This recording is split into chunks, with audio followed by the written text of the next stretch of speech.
I'm historian Angus Konstam. Let's answer your questions from the internet. This is Pirate Support.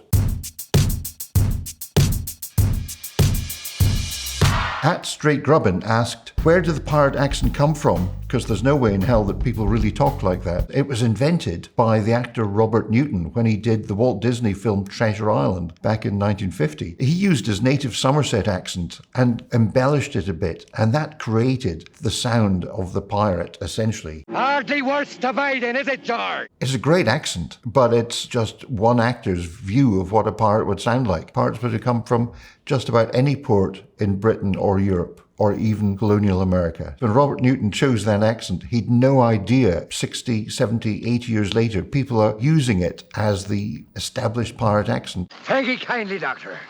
You came in the nick of time. It shows you the power and the impact of that film at the time and how it captured people's imagination. At Corby Nest asks, why are pirates called pirates? Pirates really comes from a Greek word which means to attack or to rob. Pirates existed as far back as the ancient Egyptians. And then when the Romans came along, their word pirates essentially meant a sea robber. They had whole naval patrols out trying to hunt down pirates. Famously, Pompey the Great organized a sweep through the Mediterranean to capture all the pirates he found. And they were using the term then, so it's kind of stuck. At Luca Don Muse says, what's your favorite rule of the pirate code? We have a few examples of pirate codes, and they're really codes of conduct within the ship to govern how the pirates operate on board the ship. I like the fact that they're very democratic. For instance, how any plunder is held in common by the pirates and divided up. They also have ones that give you an idea of what life was like on board. Basic things like no candles while you're gambling and drinking below decks. That's a very sensible one. Knock over a candle in a wooden ship and all hell breaks loose. At Sean Rome 1 asks,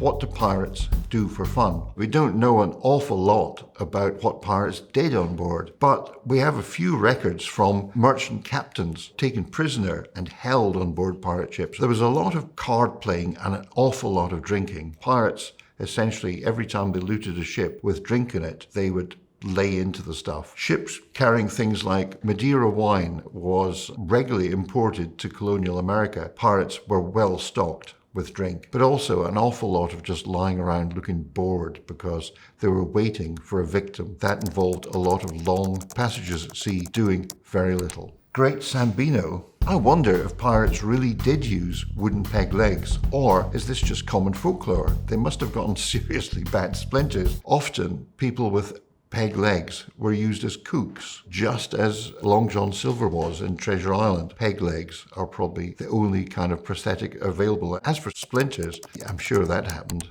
At Wheelie Average, what's the most famous non-fictional pirate through history? There's a lot to choose from. Probably the instant iconic pirate is Blackbeard, Edward Teach. Instantly recognizable, he did things like blockade Charleston, which really upset the apple cart in colonial America. People didn't know where he was going to attack next, and for a short period, merchant ships wouldn't go to sea for the risk of being attacked by pirates. His parents owned a plantation in Jamaica. They were well off, but he got the bug when he was a privateer. He obviously liked it, he was good at it, and so when he grabbed the chance, he went out pirating on his own account. At Luke 4337 says, weren't pirates democratic and overthrew bad captains? Pirates were very democratic. At the time, we're speaking about the early 18th century, it was a very strained, constricted sort of lifestyle, ruled by the church, ruled by laws. Pirates were rebelling against that. They were rebelling against tyrannical merchant captains who could have them flogged or even killed without any recourse to the law. They could vote in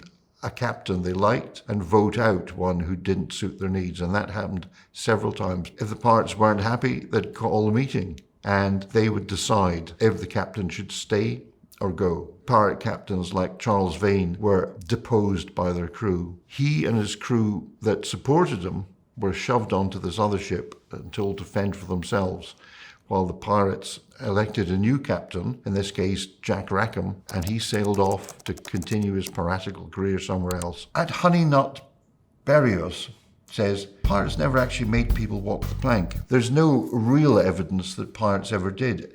It came largely from J.M. Barrie, who wrote Peter Pan. J.M. Barrie used the whole plot device of walking a plank to add dramatic impact to his story, because pirates wouldn't bother sticking a plank out and making people walk it, except in fiction. Normally, a pirate would just cut your throat and throw your body overboard, and there's plenty of examples of that happening. Pirates could be nasty. Some, like George Lowther, made a name for being almost psychopathically vicious, and they would often pick on the captain of a ship that they captured as a figure of authority, and they'd often torture him just to make his life a misery before killing him and throwing him overboard. At Ross3 said, so you're telling me Jack Sparrow wasn't a real pirate? Well, no, he was a character beautifully played by Johnny Depp. His inspiration for it was largely Keith Richards from the Rolling Stones, because he just liked that crumpled but dynamic look. Johnny Depp just took that, embellished it, and ran with it, just like Robert Newton did all those years before with Treasure Island. He's actually basing his look not just on Keith Richards, but in real pirates. Look at the hair. That's straight from Edward Teach, from Blackbeard. He's got a captain's coat, the kind of fancy coat that a pirate captain would wear, albeit kind of shabby. This is the sort of thing they'd steal from a boat. The whole thing is kind of exaggerated, but underlying it, there's a sort of real pirate look in there. Another thing with Johnny Depp is he's always a bit drunk.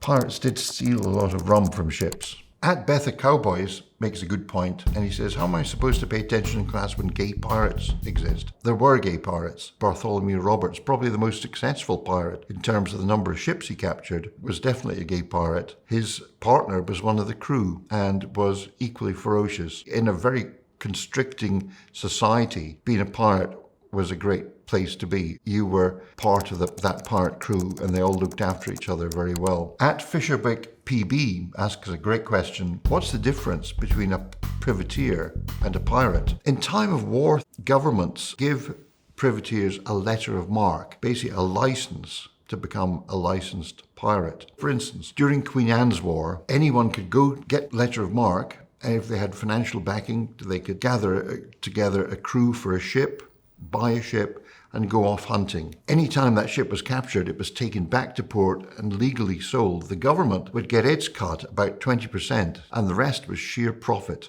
shared between any shareholders in the enterprise and then amongst the crew. The trouble is, when the war stopped, those licenses were terminated. A lot of pirates had spent a lot of time learning the skills. They didn't want to go back to the drudgery of being a regular merchant seaman. They decided to keep going. A pirate attacks any ship regardless of nationality. They're just there to hunt the seas. At about 1713, 1714, there was an immense upsurge of piracy, mainly in the Caribbean and the American seaboard, but also over in coasts of West Africa. The Golden Age of Piracy, a modern term for a deadly problem. At Markovic says, why is it trying to drink off rum while watching Pirates of the Caribbean? Rum and the Caribbean kind of go together. The main trading good of large parts of the Caribbean was sugar. Sugar was used to make rum. And now we associate rum with pirates, largely because they operated a lot of the time in the Caribbean, captured rum and drank it. At Charlotte Murray says, get out of here with your misogyny. There are plenty of female pirates in One Piece who were inspired by real-life female pirates. There are not many examples of female pirates, but in the contemporary, very strict society of the 18th century, the whole idea that women would become pirates and go to sea, that was truly shocking and sensational, so people loved it. Anne Bonny and Mary Read were part of a pirate crew, one of Captain Calico Jack Rackham. They both dressed like men and fought and drank and did all the things other pirates did. Anne Bonny was recruited first. She was probably the lover of Jack Rackham, at least that's what the records suggest. And then Mary Read, who was a friend of hers, joined as well. They weren't just going along for the ride, they were full-on cutthroat pirates. And they, in the last battle before they were captured, were the only ones who were able to put up a real fight, mainly because the men had all been drinking. When Jack Rackham's ship was captured off the western end of Jamaica, they were taken to Port Royal as prisoners and thrown in the jail. It was a sensation that shocked the world that women would be pirates. Almost all the crew were taken away and hung, but Anne Bonny and Mary Read, they both pleaded that they were pregnant and they managed to throw themselves in the leniency of the court, and they got away with it. At Yahaf Sal says, how does one get an access code to become a pirate? How do you become a pirate? You needed to be a sailor. Landlubbers were of no use. Pirates were merchant seamen. If they mutinied against a nasty tyrannical captain and took over a ship, that was one of the first access codes to becoming a pirate. The other one is once pirates were at sea, they captured a merchant ship. They'd often ask the crew, do you want to join us? That's a big step though, because once they do, they couldn't go home. They couldn't go back to their families. That was it. They were a pirate until they died. At WhaleFan69 asks, what did pirates do before sunscreen? We have accounts of them using tallow, the stuff they used to grease ropes. They often put that on their faces to block themselves from the sun. But what pirates tended to do is have a very big straw hat. At Faislal RB4 asks, has any pirate treasure been found? Buried treasure. That's a modern invention. That was a main plot in Treasure Island, written by Robert Louis Stevenson. Pirate treasure, while there probably is some out there, it's probably lost by accident, because anytime they captured a ship, often it didn't have treasure on board. They were capturing the regular merchant ships of the time, so they would have things like rum or sugar or clothing. The only occasion